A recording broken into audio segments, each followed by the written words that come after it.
حضرات، میں آپ کو یہ بتانا چاہتا ہوں کہ بہت سے لوگ روزہ توڑ دیتے ہیں، تو وہ توڑ کے یہ سوچتے ہیں کہ ہم اس روزے کے بدلے ایک روزہ رکھ لیں گے، تو کیا روزے کے بدلے روزہ رکھنے سے کام چلے گا؟ یا کب ایسا ہے جو روزہ آپ کا چھوٹ گیا، ٹوٹ گیا اور آپ نے روزے کے بدلے روزہ ہی رکھا جائے گا؟ کب کفارہ ادا کیا جائے گا اور کب کا روزے کی قضا کی جائے گی؟ یہ میں آپ کو ڈفرینس، یہ فرق بتانا چاہتا ہوں اس حوالے سے۔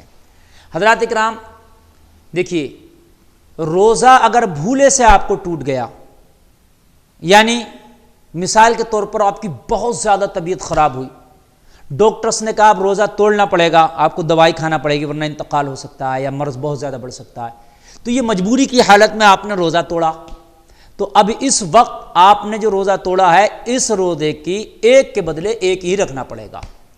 یا ہماری بہن کو کوئی روزے سے تھی اور وہ روزہ رکھنے کے بعد ایام مخصوصہ اس کے شروع ہو گئے، ہے نا، وہ حالت حیض میں آ گئی تو روزہ ٹوٹ گیا، تو وہ ایک کے بدلے ایک ہی رکھے گی۔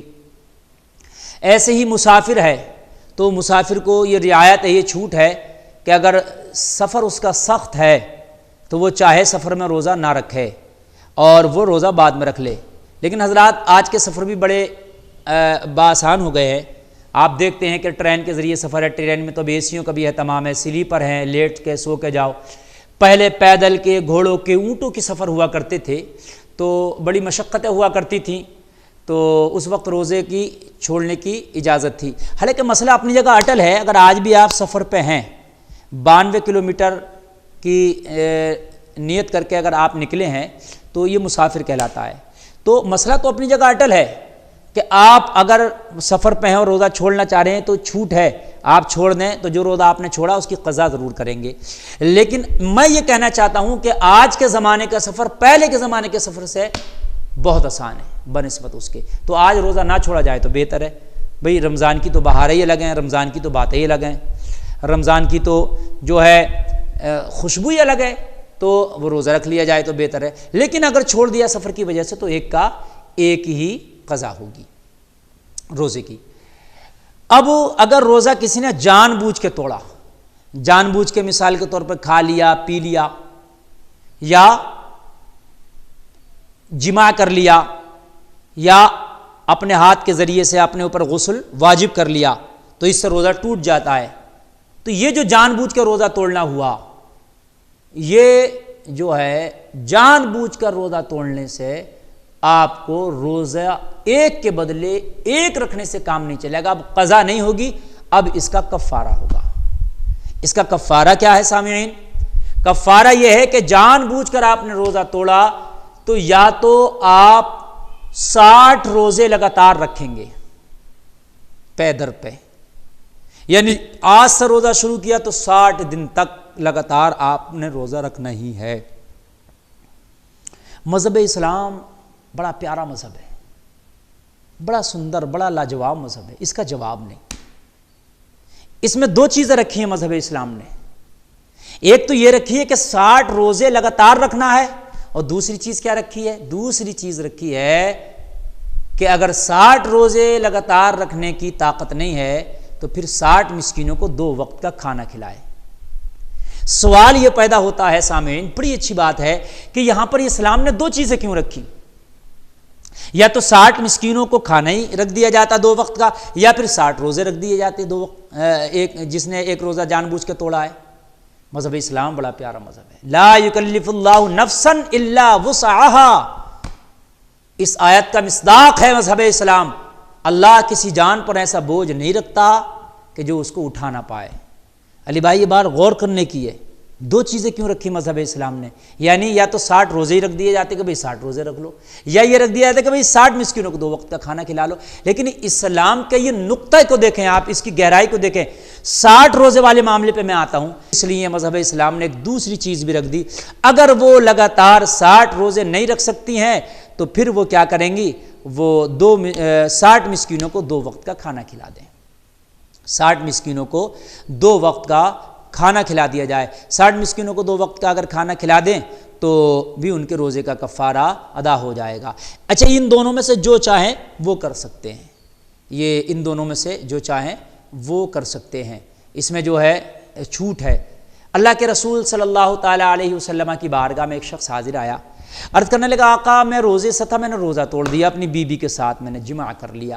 آقا کریم صلی اللہ تعالیٰ علیہ وسلم نے فرمایا اب تیرے پر کفارہ لازم ہے۔ عرض کرنے لگا آقا کفارے میں مجھے کیا کرنا ہوگا؟ میرے نبی نے ارشاد فرمایا تجھے کفارے میں 60 روزے لگاتار رکھنا ہوں گے۔ عرض کی آقا میں ایک روزہ مکمل نہ کر پایا کہ روزہ توڑ دیا، 60 لگاتار رکھنے کی طاقت نہیں رکھتا، استطاعت نہیں رکھتا، آقا میں کیسے 60 روزے رکھوں گا؟ آقا کریم صلی اللہ تعالیٰ علیہ وسلم نے اپنے اس غلام سے فرمایا تو پھر تو 60 مسکینوں کو 2 وقت کا کھانا کھلا۔ عرض کرنے لگا یا رسول اللہ میں 60 مسکینوں کو 2 وقت کا کھانا کھلانے کی بھی قدرت نہیں رکھتا ہوں، میں بڑا غریب ہوں، مدینہ میں آقا میں بہت غریب ہوں، میرے چھوٹے چھوٹے بچے ہیں وہی بسا اوقات فاقے سے سو جاتے ہیں، میں 60 مسکینوں کو کھانا بھی نہیں کھلا سکتا۔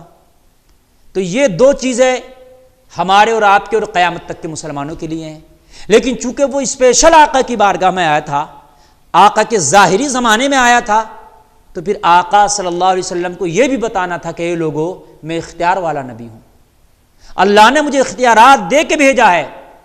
یہ جو میں نے 2 مسئلے اس کے لیے بتائے، 60 مسکینوں کو کھانا کھلانا 2 وقت کا یا 60 روزے لگاتار رکھنا، یہ سب کے لیے اس کے لیے بھی تھا، لیکن یہ اس کی استطاعت نہیں رکھتا، اب اس کے لیے اسپیشل میں دوں گا، کچھ الگ سے دوں گا، یہ میرا اختیار ہے۔ جو لوگ سمجھتے ہیں کہ نبی کے چاہنے سے کچھ نہیں ہوتا، معاذ اللہ نبی مالک و مختار نہیں، ان کا عقیدہ یہاں خراب ہے۔ اللہ نے اپنے نبی کو اختیارات دیے ہیں، وہ چاہے شریعت کا معاملہ ہو، دین کا معاملہ ہو، دنیا کا معاملہ ہو، میرے نبی جو فرما دیں وہی شریعت بن جاتا ہے۔ اور کبھی کبھی میرے نبی کسی کے لیے خاص اختیار دیتے ہیں، کسی کے لیے خاص اسپیشل چھوٹ دیتے ہیں، جیسے اپنے اس صحابی کو دی کہا بیٹھ گیا، اتنے میں ایک شخص آیا صدقہ کی کھجوریں لے کے، عرض کرنے لگا یا رسول اللہ یہ صدقہ کی کھجوریں ہیں، مدینے کے غریبوں میں تقسیم کرا دی جائیں۔ آقا نے فرمایا رکھ دو۔ وہ ٹوکری بھر کے کھجوریں لایا تھا، آقا کی بارگاہ میں پیش کی، رکھ دی گئی۔ میرے آقا نے ابو صحابی کو بلایا جو اپنے روزے کی شکایت کر رہا تھا، عرض کرنے لگا یا رسول اللہ وہ بیٹھا تھا، میرے نبی نے فرمایا وہ صحابی جو ابھی روزے کی شکایت کر رہا تھا، تو روزہ توڑ کے آیا تھا، جو بڑا غریب ہے وہ آئے۔ وہی شخص جو روزہ توڑ کے آقا کی بارگاہ میں شکایت کرنا آیا تھا، نبی کی بارگاہ میں کھڑا ہو گیا۔ میرے نبی نے ارشاد فرمایا ایک کام کرو، یہ صدقہ کی کھجوریں آئی ہیں میرے پاس، یہ مدینے کے غریبوں میں تقسیم کرنا ہے، تو یہ ٹوکری اپنے سر پہ رکھو اور مدینے کے گلیوں میں جاؤ، مدینے کی بازاروں میں جاؤ، اور مدینے میں جو جو تمہیں غریب ملے انہیں یہ صدقے کی کھجوریں کھلا دینا، تقسیم کر دینا، یہی تمہارے روزے کا کفارہ ہو جائے گا۔ اللہ اکبر، یہ میرے نبی کا اختیار ہے۔ مسلمانوں یہ تمہارے نبی کا اختیار ہے، یہ تمہارے ہمارے لیے نہیں مسئلہ، یہ خاص اس شخص کے لیے تھا جو میرے نبی کی بارگاہ میں اسپیشل آیا تھا۔ نبی بتانا چاہتے ہیں لوگوں مجھے مجبور نہ سمجھنا، میں مالک و مختار بنا کے بھیجا گیا ہوں۔ عرض کرنے لگا یہ صحابی، یہ بھی بڑا پیارا تھا، عرض کرنے لگا آقا جہاں غریب کی آپ بات کر رہے ہیں کہ غریبوں میں تقسیم کر دینا، تو غریبوں کی اگر لسٹ بنائی جائے تو سر فہرست اس میں میرا نام آئے گا۔ آقا مدینے کے غربا میں سر فہرست میرے گھر کا نام آئے گا، مجھ سے زیادہ غریب تو پورے مدینہ میں کوئی نظر نہیں آتا مجھے۔ آقا میں بہت غریب ہوں، میرے گھر میں تو فاقے ہوتے ہیں، میرے بچے بھوک سے رو رو کے سو جاتے ہیں۔